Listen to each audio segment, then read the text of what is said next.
নমস্কার বন্ধুরা, home test Bengal থেকে সবাইকে স্বাগত। আশা করি আপনারা সবাই ভালো আছেন, আমিও ভালো আছি। আজকে আমি বানাতে চলেছি ম্যাগির পকোড়া। তার জন্য নিয়েছি, আগে থেকে আমি সেদ্ধ করে নিয়েছি ম্যাগি আর মটরশুঁটি, আর নিয়েছি আলু গ্রেট করে একটা বড় সাইজের, আর নিয়েছি পেঁয়াজ কুচি, নিয়েছি কাঁচা লঙ্কা কুচি, ধনে পাতা আর চালগুঁড়ি। আর এখানে মশলা নিয়েছি দুটো ম্যাগির মশলা, লবণ, জিরে গুঁড়ো, এটা সাদা মরিচের গুঁড়ো, হলুদ গুঁড়ো, লঙ্কা গুঁড়ো। এটা আমি এবার মেখে নেব। আমি কেমনভাবে মাখছি সেটা দেখুন। এই মশলাগুলো আমি আমার প্রয়োজন মতো আমি সব নিয়েছিলাম, সব ওই জন্য দিয়ে দিলাম ধনে পাতা কুচি, দিয়ে দিলাম কাঁচা লঙ্কা কুচি,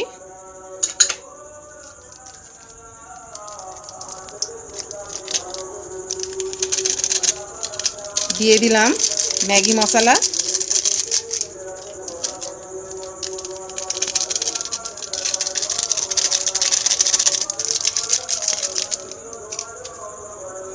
দিয়ে দিলাম পেঁয়াজ কুচি, আর আমি ম্যাগি আর মটরশুঁটি যে সেদ্ধ করে রেখেছিলাম সেটাও দিয়ে দিলাম।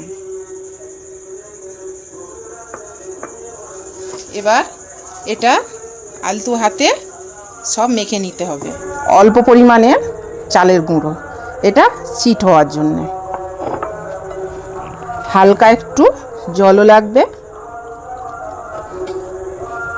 না হলে এটা ছেড়ে যাবে। দেখুন আমার সব মাখানো হয়ে গেছে। এবার আমি হাতটা ধুয়ে আসব। এবার আমি দেখুন এরকম খুব নরমও নয় আবার খুব পাতলাও নয়, এরকম করে মাখতে হবে। এবার আমি হাতে এরকম গোল করে নিয়ে এরকম সেবে এনে ছেড়ে দেব।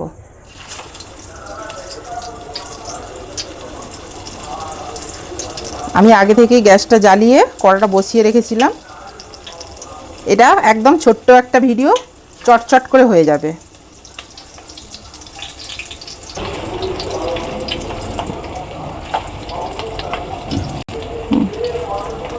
পুরা আমার এটা ভাজা হয়ে গেছে।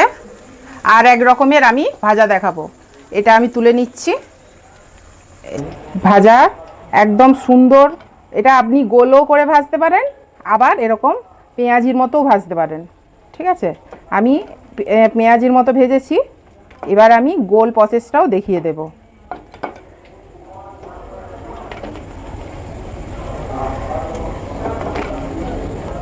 এই প্রসেসটা একটু আলাদা টাইপ করে দেখাবো।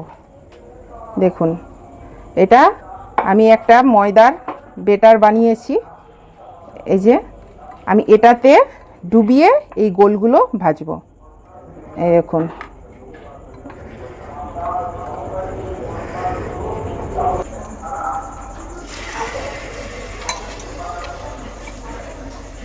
এরকমভাবে গোল গোল করে।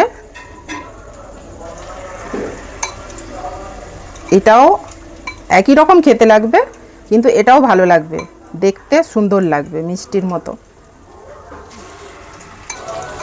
দেখুন এইগুলো আমার ভাজা হয়ে গেছে।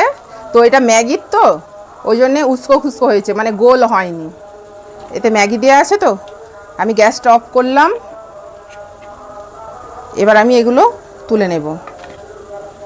বন্ধুরা, এটা নর্মাল পেঁয়াজির মতোই ওইটা ভাজা আমি ভেজেছি, সেই জন্য আর ওইটা দেখালাম না। বন্ধুরা, আমার ম্যাগির পকোড়া হয়ে গেছে। এই দেখুন সুন্দর, কি সুন্দর, একদম চপের মতো। এই দেখুন ভেতরটা দেখছেন, একদম মুচমুচে খাস্তা হয়েছে। এটা চায়ের সঙ্গে একদম পুরো পকোড়াটা পুরো জমে যাবে। এই যে গোলগুলোও যে হয়েছে, গোলগুলোও দেখুন একদম, এই দেখুন ভেতরটা দেখুন, একদম সুন্দর ভাজা হয়েছে, একদম মুচমুচে পুরো। তো কেমন হয়েছে আপনারাও বানিয়ে খান, আর খেয়ে আমাকে কমেন্ট বক্সে জানান খারাপ হয়েছে কি ভালো হয়েছে। আর লাইক কমেন্ট শেয়ার করে আমার পাশে থাকুন। টাটা।